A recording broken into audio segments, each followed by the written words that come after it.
consistency is the currency of credibility. So what people don't want to do is refer a friend to somebody who's fly by night. But if you can actually just demonstrate that, hey, he's still doing that, the likelihood that they're going to refer someone goes way up. We only want what we don't have. People who don't have kids want to have kids. People who have kids remember the times they didn't have kids. I see that as inherently human, which is that we only remember good and not bad. So that's a behavior thing. We start with, passive versus active is big problem number one. Number two is follow your passion. I think the reason that this is so espoused, I'll start where I think the idea comes from and then kind of break down from there. I think it's because most of those commitment speeches are billionaires or very successful people, and they say follow your passion. But if we think through, what other advice could they give that would be socially acceptable? They can't say, I got lucky. They can't say, I worked, super hard, because people were like, sure, and so then it's like, okay, well, they're never going to get attacked for saying follow your passion. But the problem with that is it also assumes that your passion or your interest will never change. Mm-hmm. And I mean, anybody who's listening to this, just think about what you were really interested in 10 years ago. It's probably different than it is now. And if you extrapolate that another 10 years, it'll probably be different again. And so if we can think about the hypothetical extreme of a really successful person as someone who sticks with the same thing for an extended period of time, which is something that I believe, because you learn all the lessons you possibly can in a very narrow field, right? And that you basically try and make as many mistakes as you can. And if you basically, pay off all the ignorance that you can, it's like you end up just succeeding by default if you just fail every other way. But if you try and do too many things, you never actually get to push the road all the way, trudge through the mud and get there, because you're only learning one or two mistakes in many fields and not many in one. Yeah. And so the follow your passion issue is that, number one, the passions will change. Number two is that sometimes you're passionate about things that people don't value. And the thing is there's nothing wrong with that. It's just that it will be very hard to make an income that way. Mm-hmm. The third thing is that I think that it creates an emotionality around business or income, which is that the moment it doesn't feel good, that you believe the myth that you should stop. When I think that if you and I were to talk about the business side of anything, there are elements that I love and there are elements that I hate. And I see them as both required. I would love to maximize one versus the other, but it's just the cost of doing business, literally. But I try to reframe that pain that comes from doing the things that I don't want to do the things that I do want to do, as the price tag required to become the person that I want to become. And so if we think about the traits of any person, so it's like, if I want to be patient, then I can't expect things to happen faster, right? Like if we were to go to the end of our lives and say, hey, I want these character traits. It's like, well, if you had to play a character in a video game and make them that way, it's like, well, what would you have to put them through in order to get those traits? It's like, well, if you want patience, then you're not going to get things quickly. If you want to have endurance, it's like you have to be able to tolerate suffering, right? If you want to be wise, it's like you're going to have to get burned and you're going to have to learn the value of judgment. And sometimes that means you're going to get betrayed in order to learn that pattern. And so it's like we lament the price tag for the things that we want. And I think that, at least for me, my ultimate long-term goal is just to become the person that the best version of me, right? And I think that in order for that to happen, I will have to go through pain. And so the follow your passion, moniker also creates this emotionality that gets you to quit when you really are on the right path. And this is just part of it. And so I think those are probably the big three that I think about when it comes to why follow your passion doesn't serve most people. And the other, I would say bonus fourth, might be that you might be really good at something, and people are very willing to exchange money for that thing. And it doesn't mean that you actually have to do the thing that you work on, that you make money on, all the hours of the day, right? Like you can work for 20 or 30 hours a week and then have the other 120 to do whatever you want, 130 to do whatever you want. And that's, not a bad thing, in my opinion. I had this mentor really early on in my career who said, never do what you love, because then it becomes work. And so just a completely counter take. And this guy was a guy who just had he had 3 or 4 stores that he ran, and he retired at age 28. And not as a gazillionaire. I think he made something in the neighborhood of probably like $30,000, $40,000 a month, take home. And for 20 years, he did nothing besides collect his money once a month, and then he played golf 5 days a week, and he got to hang out and basically be there for the entirety of his kids, and he loved that. And that was that he accomplished. He used to tell me, he's like, I slayed the dragon of life. And so what's interesting is that now that his girls are out of the house, he now is going back, and he's back into work. He's like, well, what am I going to do now, right?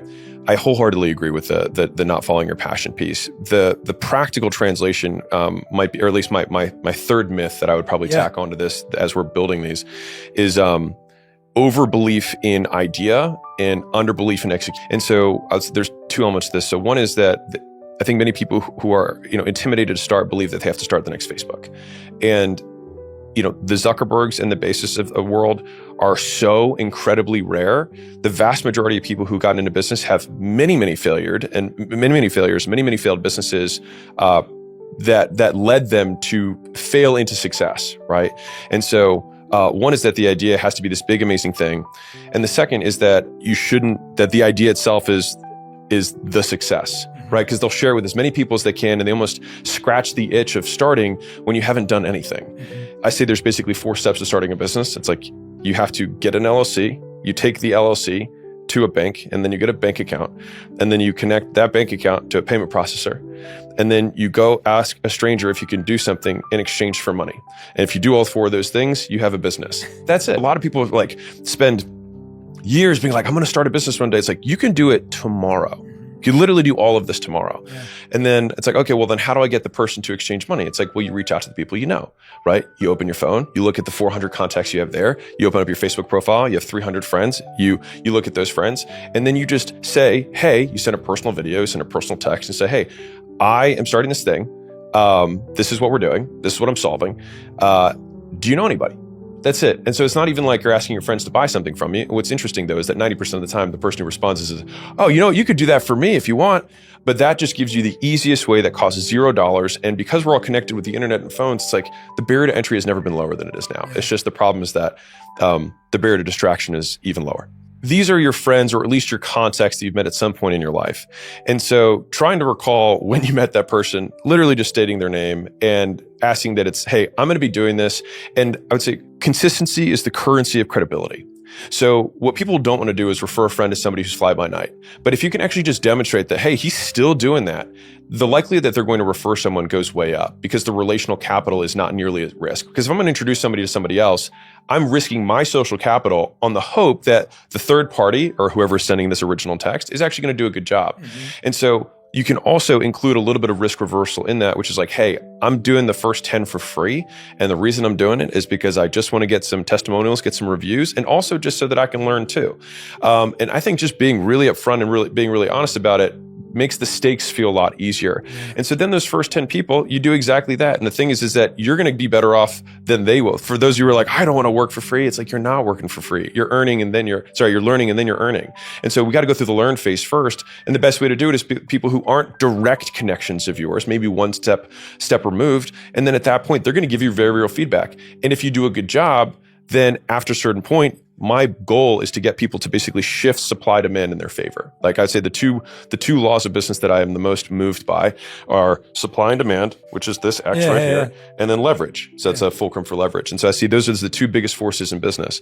And so I want to create artificial demand for somebody who's starting out by just saying, we'll do a lot of stuff for free. And then what happens is when you have no more time to give, and if people still want you to do stuff, and you say, hey, I can't take any more people. If you want, you can pay. And people are like, yeah, that's fine. And then boom. And then you make your first sale. And you'll have confidence because you're like, well, I just did it 20 other times and look at the results from those people. And the first one you'll be embarrassed about. The 19th one, you're like, wow, you're going to already pay down 60, 70% of all the mess ups that you were going to do. Yeah. And then at that point, you're going to start feeling good. And then from there, my way of doing it is just, you just keep bumping the price by 20% every 5 people until eventually people stop saying yes. And then after we're like, okay, this is the price I can do for now. And that's basically a very seamless transition into how do I go from nothing to making my first dollar.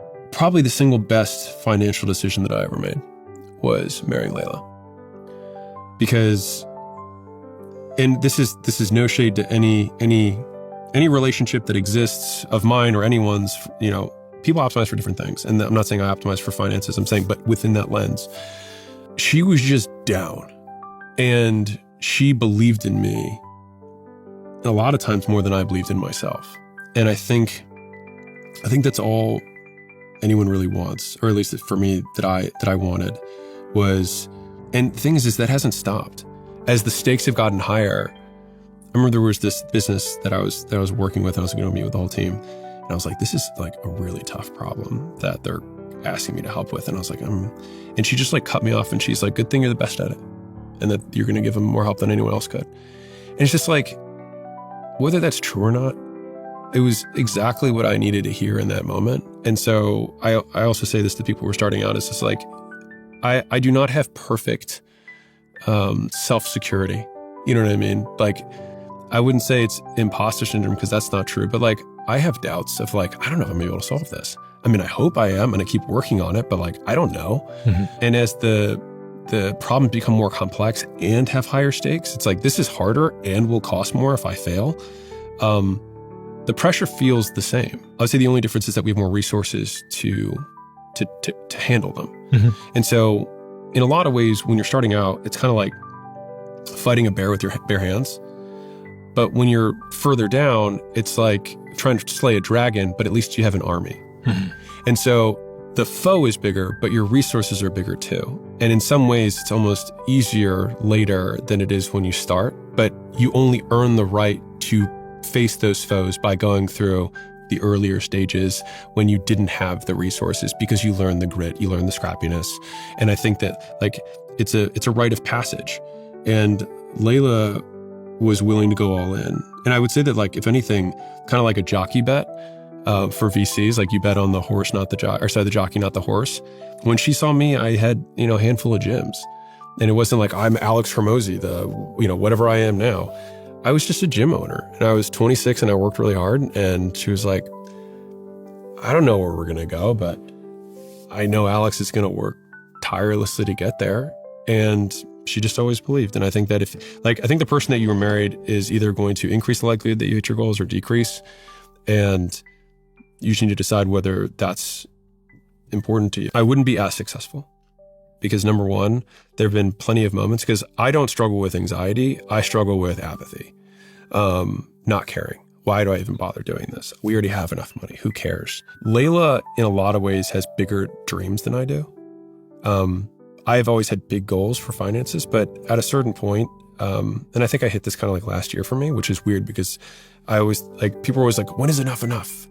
And it's kind of like working out. I got to a point where I was like almost 250 and lean, and I was like, this is more than enough. I'm going to come back down.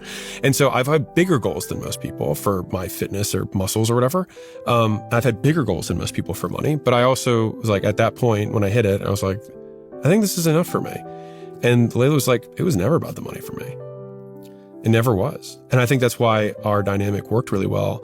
But she's always cared about the team more than anything. And she's like, her dream when she and I met was to build a place that people love to come to work. And if you do that, and it also has a good business model behind it, marketing and sales and pricing and all this other stuff, it's like you end up making a lot of money. But I would have probably taken my foot off the gas earlier if it hadn't been for Layla. I think I would have struggled more operationally because Layla will never get the credit that she deserves. But Layla is a pure operator, like unbelievable leader. That talent that I probably wouldn't have been able to either get or stay because of her. Like, I think if there was like a divorce in the business, I think the vast majority of people would go with Layla. I'm serious. Like, I know, like self-awareness. Yeah. People know what I'm good at. And I know people are loyal to Layla because she's just there for people. And so for those reasons, I don't think I would have kept my foot on the gas. I don't think I would have been able to operate nearly as complex of a business as we currently have. And on the inevitable like troughs of my motivation, she was the one who kind of carried me. I speak only from the perspective of how do you align the conditions to maximize the business outcome. That's where I come from in terms of how I'm speaking about this. In terms of maximizing subjective well-being and your happiness, those factors are completely different. And so I think Arthur Brooks has this amazing visual example that I love, which is, imagine two scenarios. One of them is that you drive your brand new Ferrari to a 3-star Michelin restaurant, and you have the corner booth eating the best food in the world, looking at a view alone, or piling into your beat up, Camry, going to a Denny's with your 5 best friends. Which one is the one you think you're going to enjoy more? It's obvious. It's the second one. but we live our life like the first. And so I think again, it comes down to what you want. If you're like, this girl, guy, whatever, like satisfies so many things, like you will not find the perfect person because you're not perfect. And so it's just what on the stats of this person am I willing to make trades on? Am I willing to have somebody who's maybe not the most supportive of my career, but maybe they're supportive of my subjective well-being. Maybe they're supportive of my extracurriculars. Maybe they're supportive of my spiritual journey, whatever. They might just be supportive in different ways. And so again, it's what do you want? And I think I had my first boss, or last boss rather, said this thing to me and it's really stuck with me. She said, figuring out what you want is 99% of the work. She said, the easy part is getting it. And I thought about that a lot because I was like, no, the hard part is getting it. And it's like, no, it's how many layers deep did you figure out what you really want? And I think that's because when you really know what you want, then you just align the world to go get it. I think one of the interesting things with wanting is that we only want what we don't have. People who don't have kids want to have kids. People who have kids remember the times they didn't have kids. People who are single want to get married. People who are married, reminisce about the times they get single. But I see that as inherently human, which is that we only remember good and not bad. And that's a behavior thing. That's not so like the reason that when you get drunk and then you're hungover the next day and you say, I'm never going to drink again. And then 7 days later you drink again is because punishment fades, reward sticks, which is why you go back to the old girlfriend and you still long for them. Even though when you get back, you're like, oh my God, at first she was crazy. Like, what was I thinking? Right. But it's because we only remember the good, which is good to know. And I think evolutionary, because like, you remember you got berries there, but you don't remember the sacrifice, like also to the same degree from like pregnancy. Horrible experience for many women, not all, but many women, it's a horrible experience. Mm-hmm. But then you get this reward at the end, which is this baby. And then that just like fades away. And then you're like, you know what I want? Another baby.